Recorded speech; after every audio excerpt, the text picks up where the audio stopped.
Hey,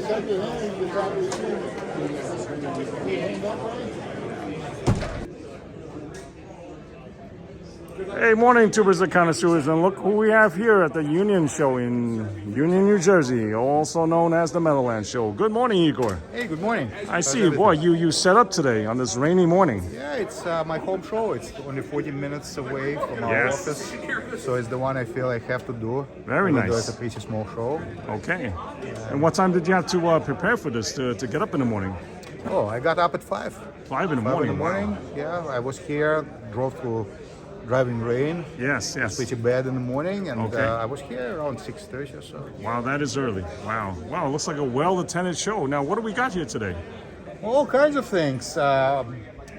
Few to mention specifically, and that's I would start with this uniform, which is right here. Oh, I see. Right in front of us. Okay. It's, believe it or not, a uniform of a senior officer of Soviet diplomatic corps. No kidding. It could be an ambassador or Yes. maybe deputy ambassador, military attaché perhaps. There were not many of them made, and this particular type of uniform only existed during Stalin era. Okay. They did away with it later. There was still a uniform of an ambassador, like only ambassador, but it looked differently than this. This one happens to be the early model, basically World War II model, that they used until mid-50s. Wow.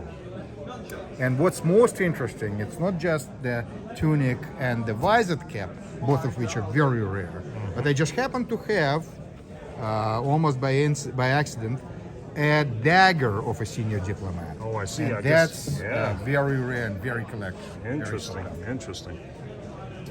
And if you take a close look, you will Yes, see let's take how a gander. different it is from a regular Soviet dagger that everybody is familiar with. Yes. In many ways, it's much more elaborate. Of course, they spared no expense on somebody who would represent Soviet Union abroad. Okay. It was a matter of prestige, and you can see that, for example, this handguard is very elaborate, three-dimensional. nice, yes. There are gold highlights all over the place, over the brass parts. Okay. The blade itself looks pretty much the same as a standard Soviet naval dagger from the period. Yes. But you will notice one curious thing, it's unmarked.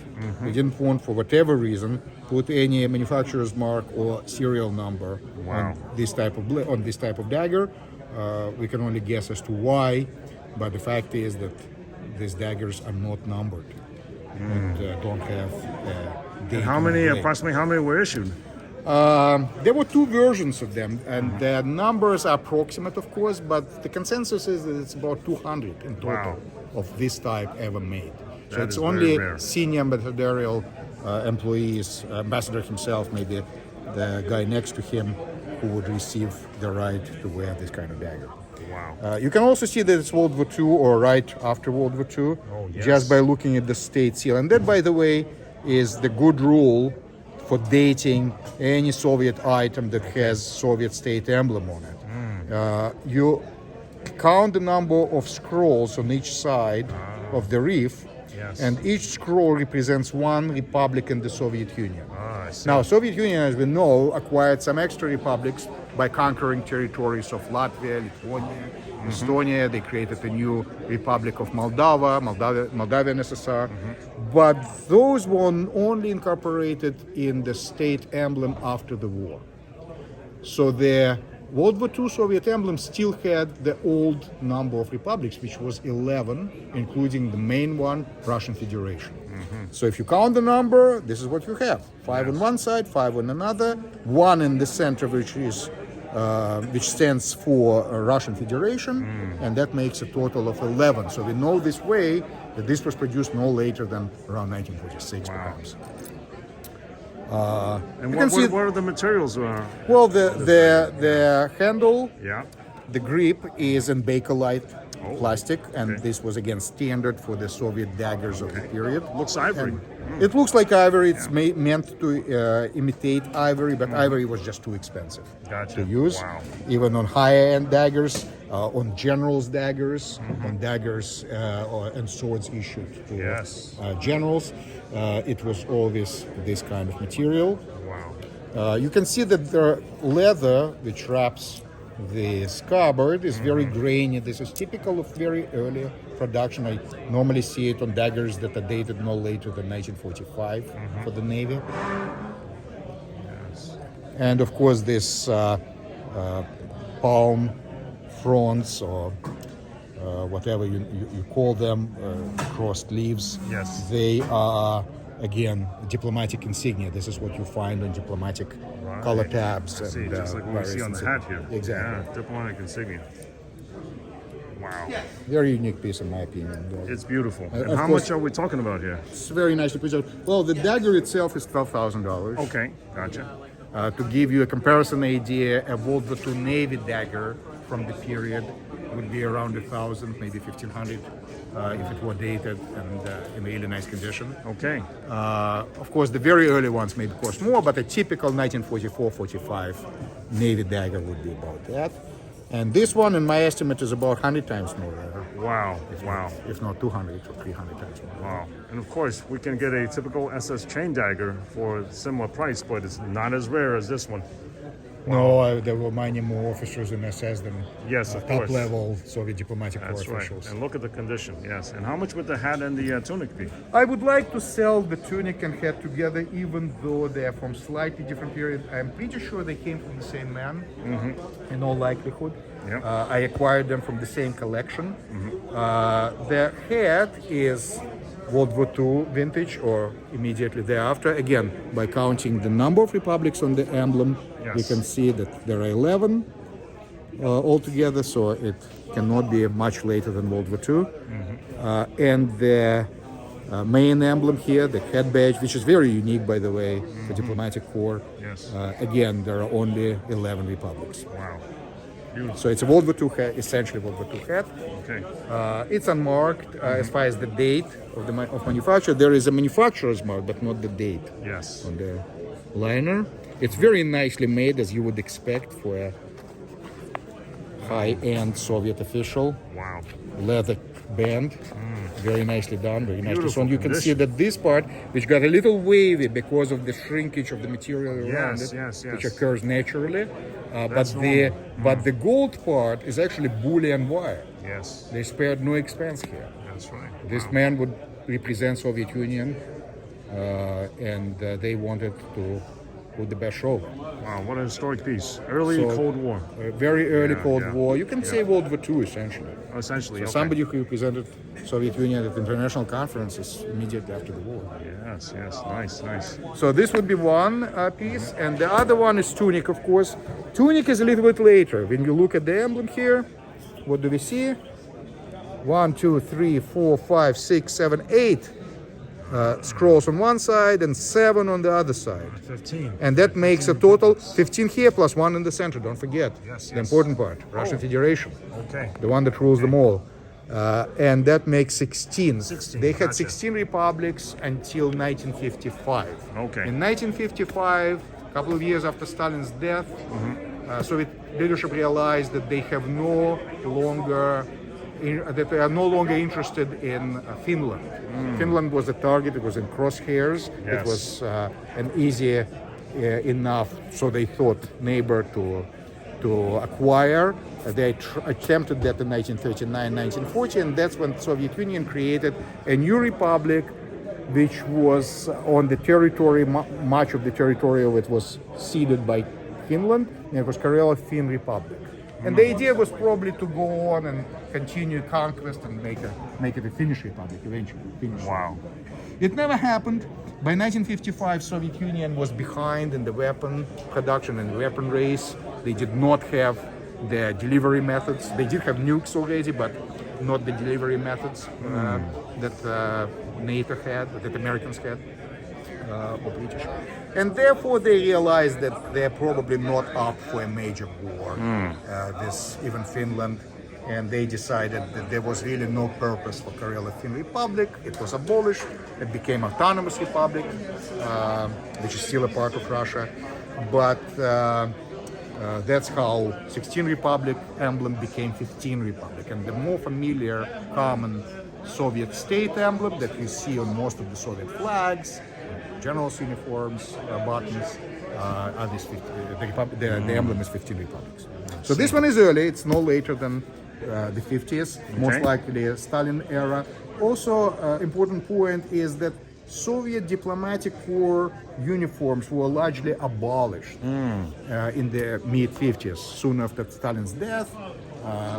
And although ambassador would have a uniform after that, it would only be used for very special ceremonial occasions. And most importantly, it was very different from what you see here. Wow, I see. Abolished. So this uniform is early style, very early Cold War, extraordinarily rare. So for the set of hat and the tunic, the price is $7,000. Okay, not bad at And all. of course, not bad at all. whoever is in luck to get this should probably consider the Dagger very serious. Yes, also, yes. $12,000 for the Dagger. $12,000. That's not bad at all. Again, enormously rare. Enormously This is the rare. first one in at least 10 years. Oh, I was you lucky don't get enough many to- of them. No, I never. Yeah. I never had. And more the than just a condition, few. you can't beat it. Pristine. Wow. Just has the right amount of patina, like what we like to see in daggers. Yes. Wow. And what else do we have? Well, there are a lot of other things. One other thing I want to mention is flags. We have a great flags that came from two different collections, actually, in the United States. Many of them, people who bought a long time ago. As I mentioned before, it made a good investment because they were, of course, sold for peanuts originally, some of them probably by me, back in the 90s. And now they're coming back, and they're very hard to find, even in the former Soviet Union. Yes, yes. I'm specifically talking about flags with Stalin's image, and I mentioned it in the previous episodes, but anything associated with Stalin was largely destroyed in the late 50s, early 60s during the Khrushchev's de-Stalinization. Wow. This is one of the survivors of that campaign. How it survived, who knows? Could be kept by some big fan of Stalin in the basement, could be just forgotten. Interesting. But it didn't suffer the same fate as most of them. Many were just plain trashed or destroyed. Oh, yeah. They Wow. either destroyed it, or I'll show you a very interesting case. And it wasn't destroyed for a simple reason, it was too expensive to destroy. Okay. And I'll show you one flag that is very curious, and it kind of sheds light on the Soviet way of thinking and practices. Yes. This one here.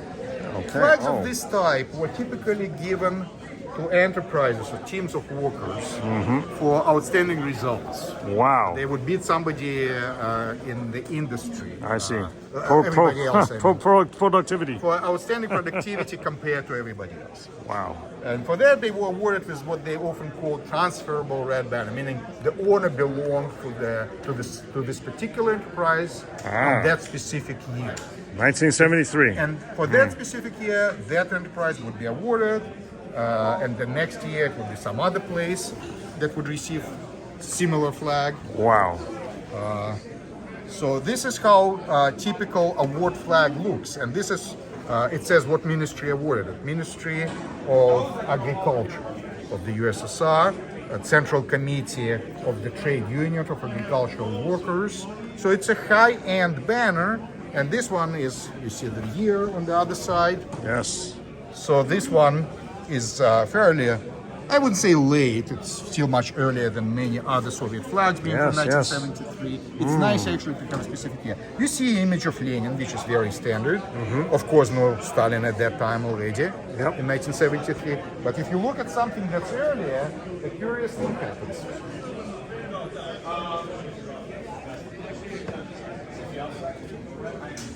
Very curious.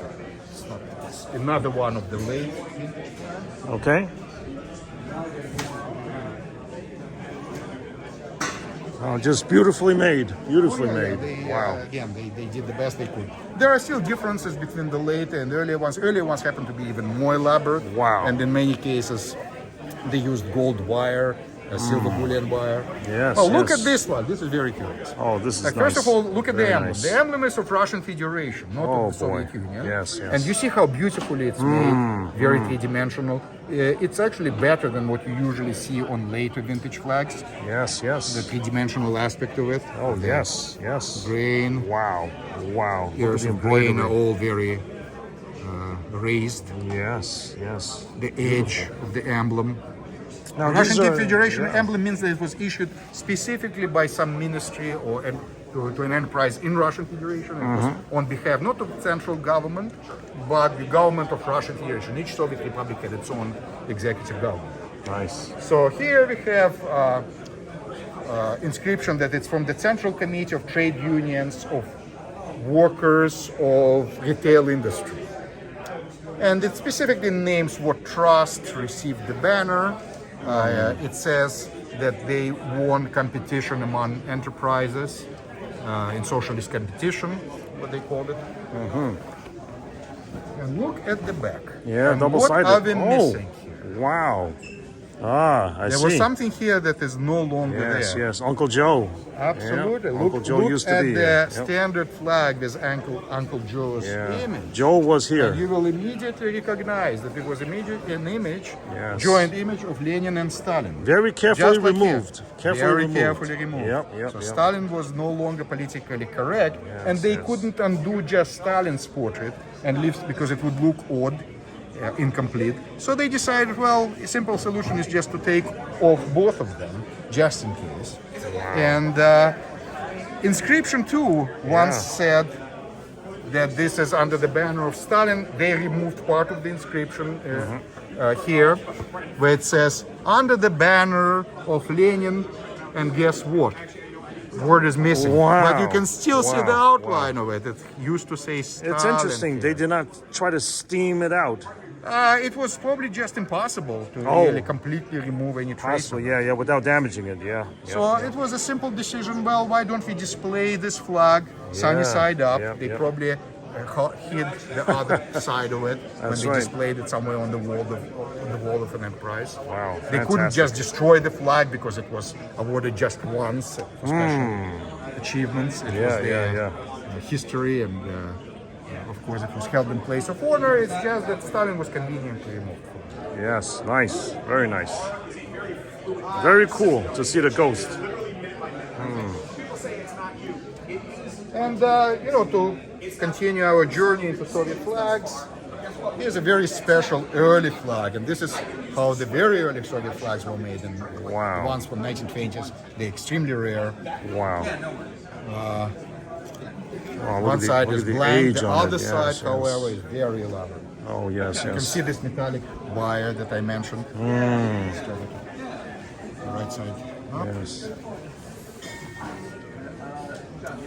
See this bullion wire that they used Oh, yes, yes. to embroider the typical Marxist slogan. Incredible. It's proletarian of all countries unite. You see it on almost every Soviet flag. Okay, okay. This was coined by Marx and used eagerly by Bolsheviks. And it's a curious thing that today, in many books, it's translated as "workers of the world unite." This is not true. It's not true. It's not a true translation. Okay. What it means is proletarians, and they're very specific about it. Okay. Proletarians meaning industrial workers, workers in big factories, Okay. who are considered the revolutionary class by the Marxists. Okay. They were to subjugate everybody else, including peasants, including farmers, including. I'm not even mentioning bourgeoisie. That was to be eradicated. Yes. But yes. anybody, intelligentsia, scientists, were considered second-class citizens. Oh, wow. No First kidding. class citizens were proletarians. They owned nothing, and therefore they owed everything to the state. Wow. They would be the supposed rulers of the state, but in reality, of course, they became slaves. Yes, yes, yes. And their value was in the fact that they owned no property. That is amazing. Farmers owned their land. Scientists were suspect because they were too educated. That's it. And, Too smart for their own good. Of course, bourgeoisie was just a parasite. They had no purpose in life but to be destroyed. I see. Wow. It was workers who would conduct communist revolution, glorious revolution around the world. Yes, and achieve yes. paradise. Yes. Well, we know how it ended. That's right. That's right. But the Marxist slogan on Soviet flags is proletarians of all world, of all countries rather united. Wow. Here it says USSR, SSSR. Okay, so we have how many republics here? Well, then? very okay. interesting. Yeah. The one in the center is practically missing. It's not really there. Okay. And it's just 3 on one side, 3 on the other. It makes it a very early Soviet flag. Very early. Wow. And I see the price tag. Only 1700. Only It's 1700. one of those rarities. It's a museum piece. Yeah, absolutely. It's one of a they'll kind? display It's one of a kind. One of a kind. And of course, all of them were hand sewn Wow. by very skillful trade. These are all one of a kind. Especially the early ones, they cannot be replicated, and for a very curious reason. Yeah. Guess who were the people who produced very early Soviet flags, 1920s, maybe up to early 30s, and what materials they used. There was a big industry in Imperial Russia Yes. that was servicing Orthodox Church. So church vestments for the priests and various coverings for Orthodox ritual Yes. were made by special workshops Wow. that were commissioned by church to produce these sort of things. They were very skillful, and they would spare no materials, no expense. Churches in Russia were always elevated to enormous status, and the town or village could be very poor, but their church would still be the top of the church would still be plated in gold. Yeah. Well funded. And they took very special pride in it. And therefore, when churches were largely destroyed by the Bolsheviks, and Orthodox religion, Christian religion was all but forbidden, many priests were killed, in many cases very brutally murdered. Oh no. These shops were no longer needed. They had no market to sell their wares. But they found a very convenient new market. The new regime demanded banners, new flags. Yeah. And where they found them? Well, they started making them out of whatever materials were left from before the revolution. All these beautiful threads, all this beautiful velvet that they used for church vestments was now found its use for the new Soviet regime. Well, by 1930s, they ran out of both the skilled tradesmen. Some of them, of course, perished in purges, and some of them were just too old and probably retired. Whatever might be the reason, it will become impossible. It became impossible to produce something of this nature after the mid-30s or thereabouts. So this is this particular thing, it cannot be really replicated. Yeah, no. And, it's almost 100 years old. That's right. Right. And it's made of materials that don't exist anymore by skillful people that don't exist anymore. Yes. So there's a very marked difference between very early Soviet flags and the later ones. Even though the later ones are still beautiful, still very elaborately made, they're just not made the same way. Yes. Wow. That's beautiful. Absolutely beautiful. A museum piece. Absolutely. That's the only way to describe it. If you want to present your Soviet collection, not just to have medals in a drawer, it's nice to have a background. Yes. It's nice to give it some extra aspect, some three-dimensional aspect. Yeah, this would give it that extra kick, no doubt. This would be a fantastic background. Yeah, and look at the age, just where the thread has gone threadbare. Wow, beautiful. It's still considered in very nice condition for an old. Oh, it's incredible. It's incredible. Well taken care of. Yeah. Wow. Yeah. So, what are the prices on the other banners there that we saw? They differ. A nice Soviet flag in general, if it's not just a run-of-the-mill flag, not very late, it will probably cost you about $300-400. No, that's not bad. 500 perhaps. That's not bad. If it's something really important Yes. and interesting. I have a flag, for example, that was awarded by the prosecutor's office of Leningrad. Okay. And that's a bit more because it's very uncommon to see anything related to law enforcement. Yes. There is a flag that was awarded in commemoration of 50th anniversary of Young Communist League. So this one, I think we have a $290 price tag by comparison. So it's very reasonable, and it's still a very early flag. Incredible. From 1960s, late 60s. It's like an award piece, basically. Yeah, it's certainly Yeah. you can consider it Wasn't a medal. just considered in an odd decorative. way. It's Yeah. it's a way to call it. You can call it a team award. Wow, and look at that work. That is amazing. Awarded not to a single person, but by a team. It doesn't look like a medal. No, no. They actually did award medals to enterprises as well. I see. Wow, Inscription on the back that's unbelievable. that this was awarded in Poltava, in the city of Poltava, Okay, Ukraine. very nice. This is an oddity too. This is I like this one. This is a banner of Bulgarian communist youth. Oh wow. And again, look at the curious thing. It says in Bulgarian that this is issued to young communist organization or equivalent of Soviet young pioneers. Okay.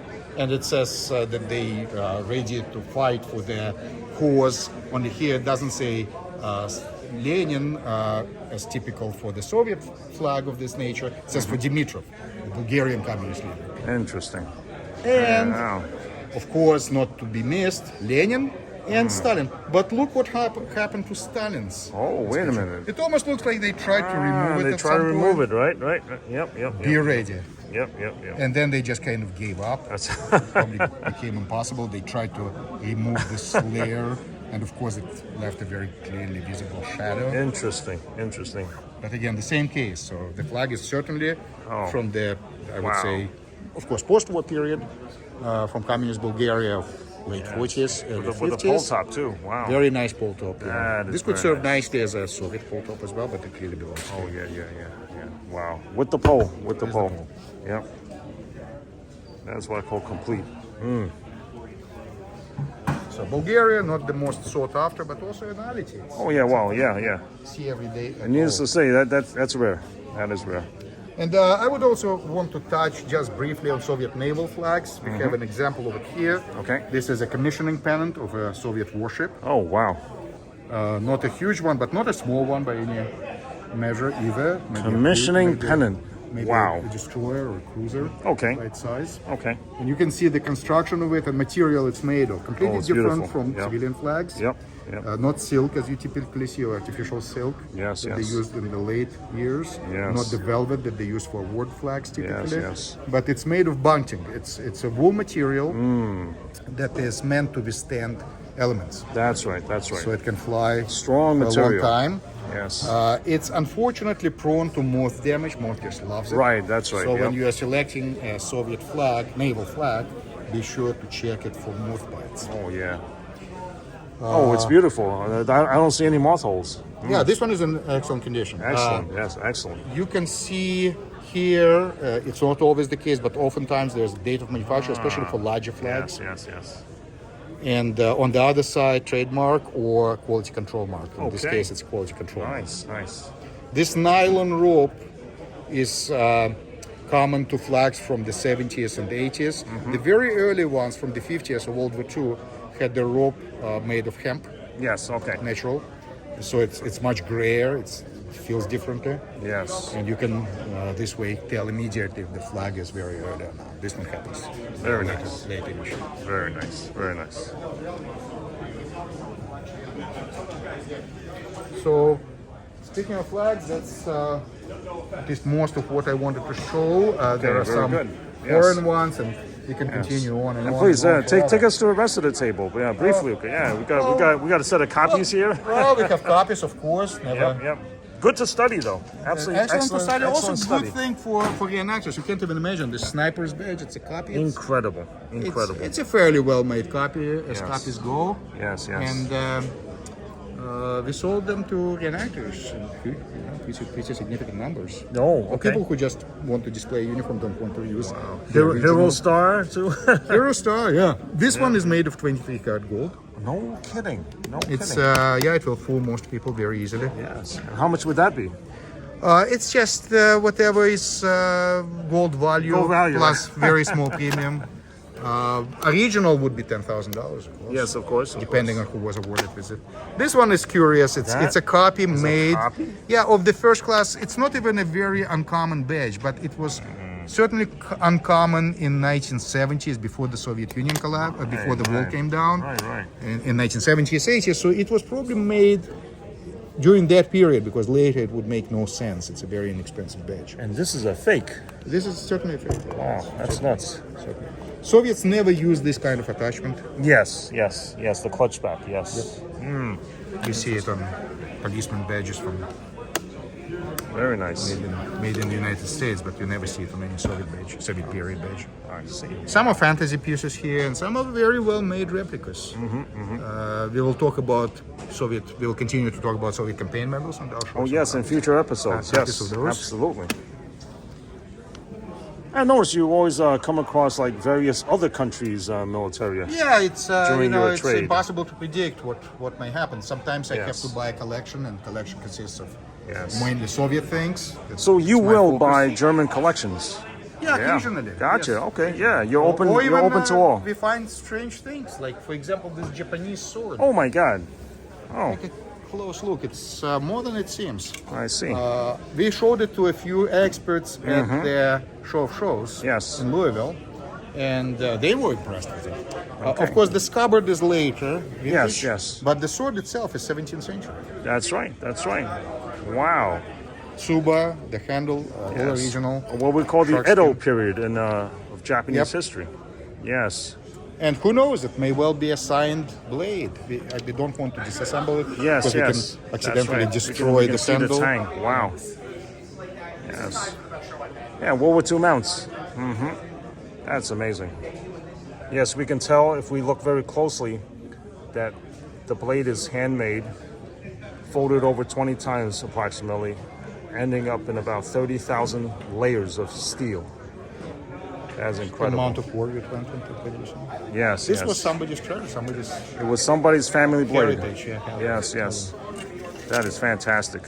You do come across other stuff during your. yes, there's trades. no telling, and Yes. of course, if it's a good item, Okay. I'm ready and happy to handle it. Very nice. Our Wow. focus remains Soviet and Imperial Russia, Okay.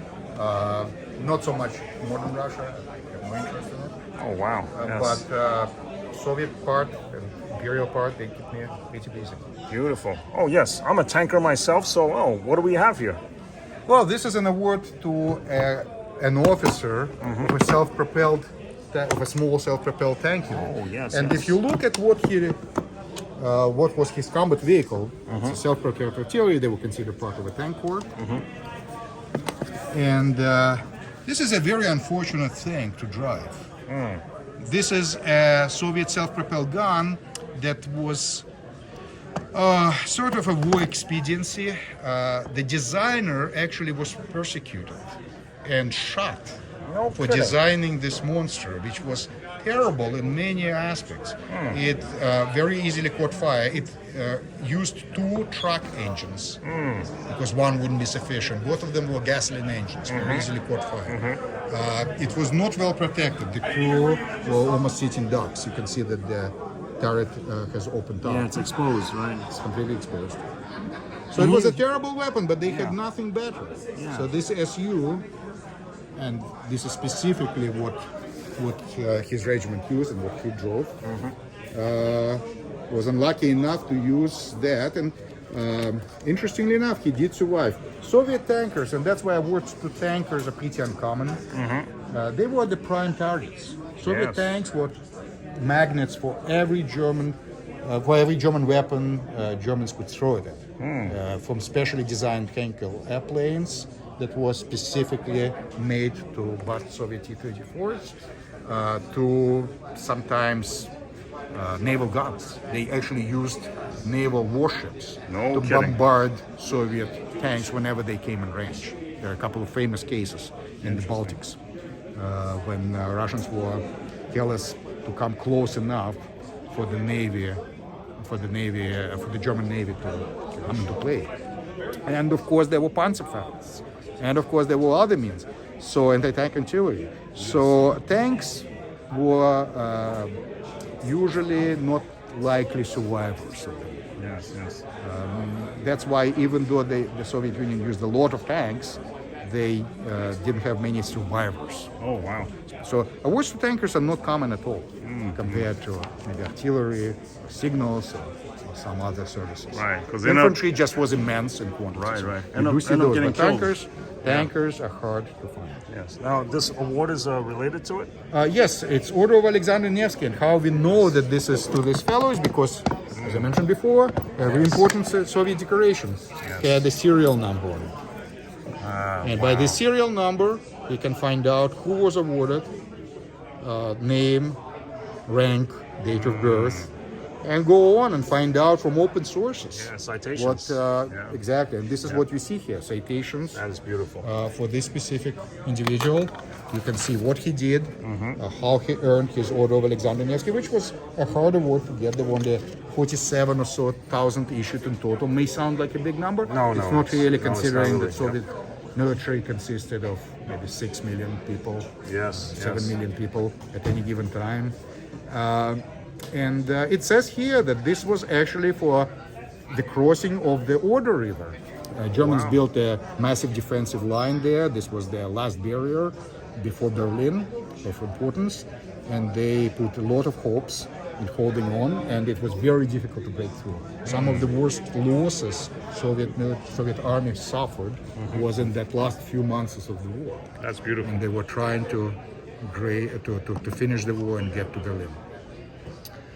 So it says here that while breaking through the German defenses on the Oder River and destroying the German troops in northern Germany, he was specifically in northern part of Germany, Comrade Vlasenko, that was his name, very successfully completed all the combat tasks and displayed exceptional heroism and courage, which is unusual for the Soviet commendation to say exceptional heroism. Everybody was expected to show courage. Right. But exceptional courage, that's something special. Okay. He also was skillful in tactics, and that was important. You see emphasis on tactics, especially in the late part of the war, because Soviet leadership realized that losses were horrendous. They just simply didn't have enough men that they were counting on to conquer a big chunk of Europe and to possibly continue the conquest. And in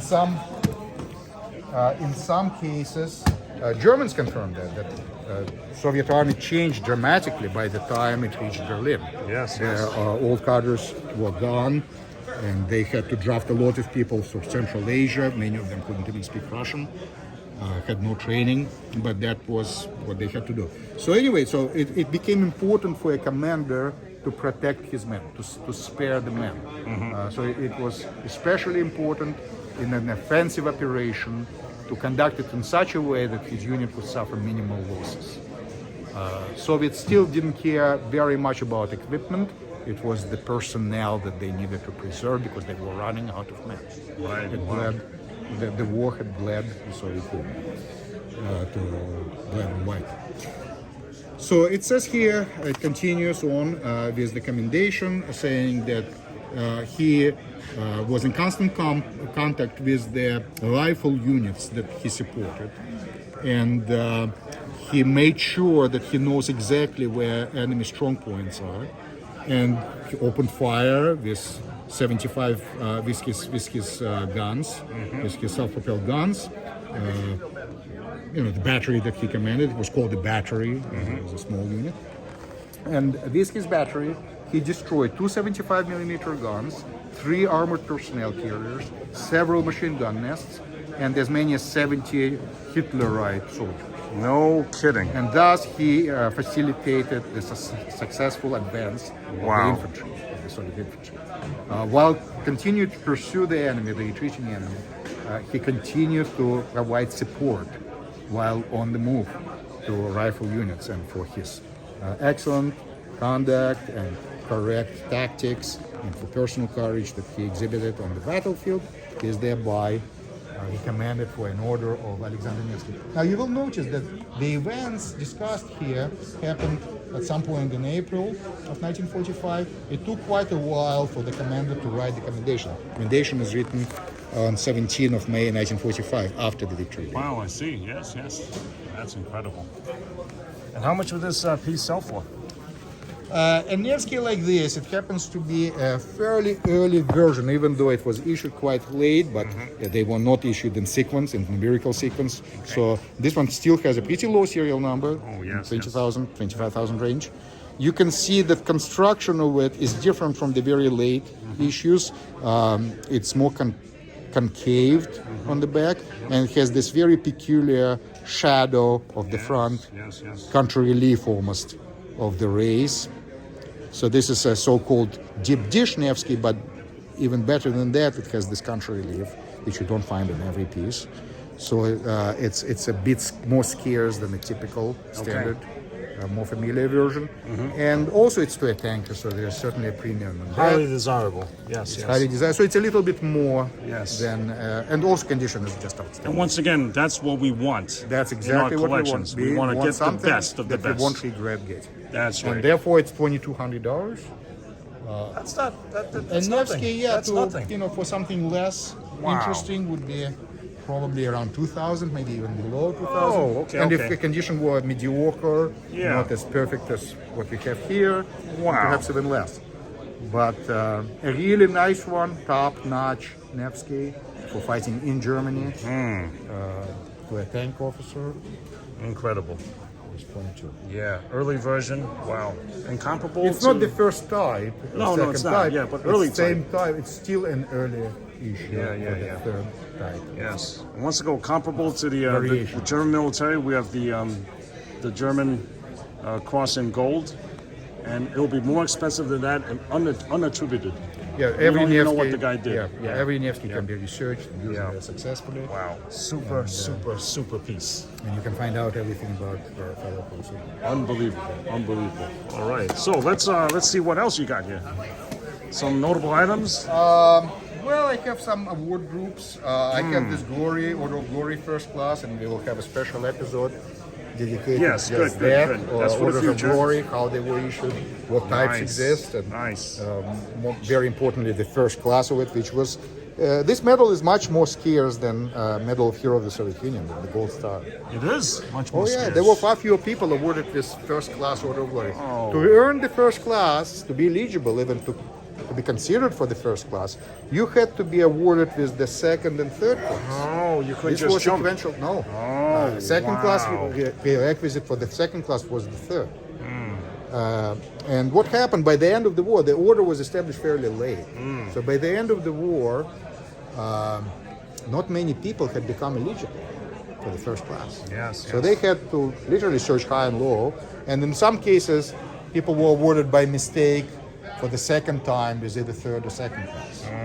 And that was against regulations. So they came back, revisited those awards in the 60s and 70s. And upgraded people. And upgraded, took their repetitive second or third classes back, and instead issued them first class. Now, being awarded with first class was very important. It would equal the recipient in status to Hero of the Soviet Union.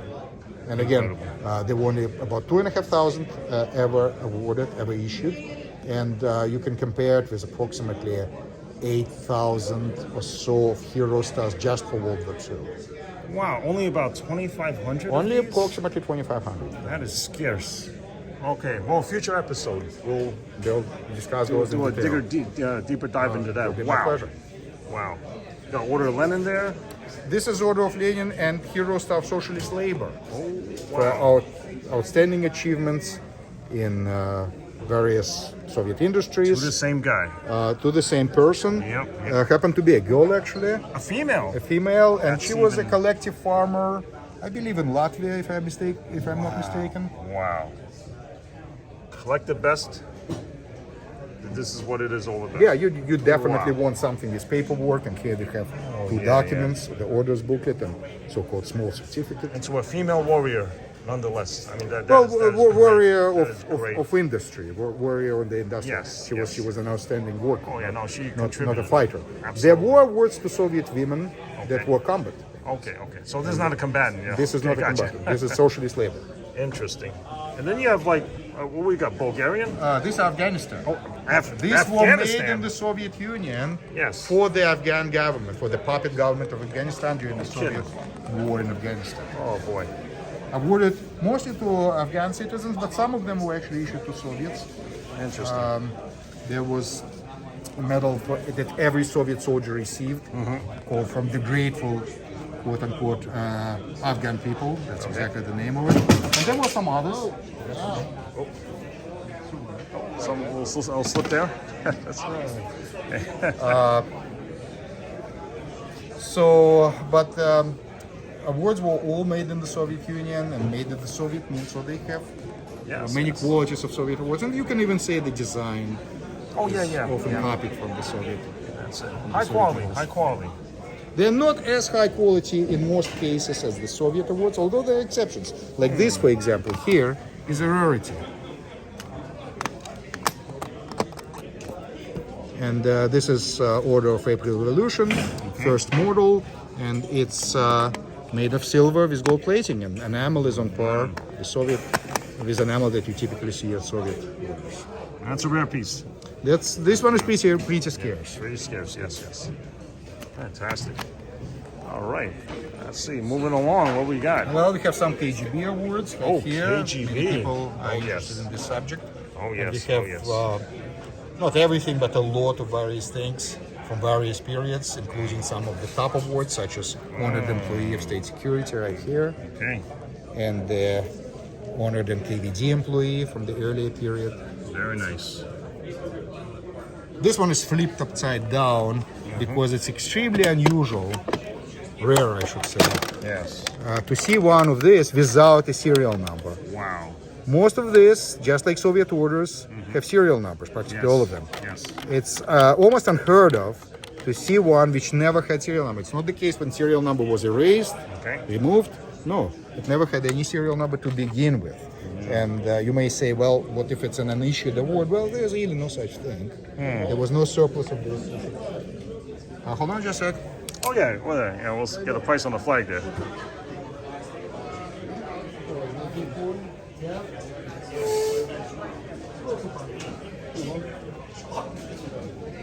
And all these awards are going to be featured in future episodes of CollectRussia.com. Please subscribe and hit the like. We just got started on the YouTube channel. And as you can see, Professor Moiseev is well knowledgeable on everything. All right. Yes. Oh, so moving along. That is amazing. Absolutely amazing. So no serial number is a mystery, and the most likely explanation of this mystery is that this was issued to somebody who top secret, some top secret undercover operative of some sort. Gotcha. Who possibly was still in service, still undercover, working undercover in a foreign country, for example. Yes. Maybe an illegal agent, not somebody who had legal diplomatic immunity, but somebody who risked it all and took fake identity perhaps. Very cool badge. For one reason or the other, they wanted to keep this under wraps. They didn't want a serial number associated with any name, even in Soviet archives. That were closed, not available to the general public. They still wanted to exclude any possibility that the name of this person would become known to foreign intelligence. Understood. So probably for a deep undercover spy. Incredible. Something he did. Incredible. Absolutely incredible. The little things. All right. And then there are more common awards of KGB. Badges for 60th anniversary that was issued to active duty officers. Okay. 70th anniversary. Yes. Imagine every one of these badges tells a story. Yeah, many have serial numbers, not all, but the early ones, early NKVD employee badges.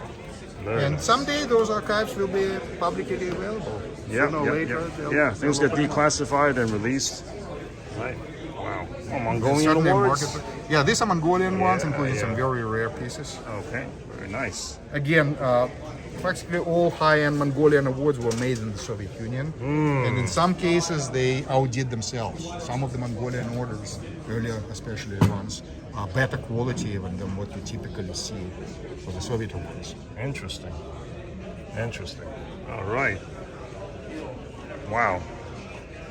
And this, once again, is just tip of the iceberg in terms of your inventory. We can go on and on and on forever. Yeah. These are badges from mostly World War Oh, II period. yes, proficiency very badges, right? Soon after the war. Yes, this is a proficiency, so-called World War II proficiency series. yep. Not all of them are World War II, and we will definitely have a special episode yeah, explaining how Oh, to yeah. tell the difference World War II versus non-World War II. So much material. Fakes versus originals. So much of course. material. That's right, folks. You got to subscribe, hit that like button, stay on top of this. New episodes appearing every, Sunday morning? Sunday morning. Wow. That's the Okay. time. Wow.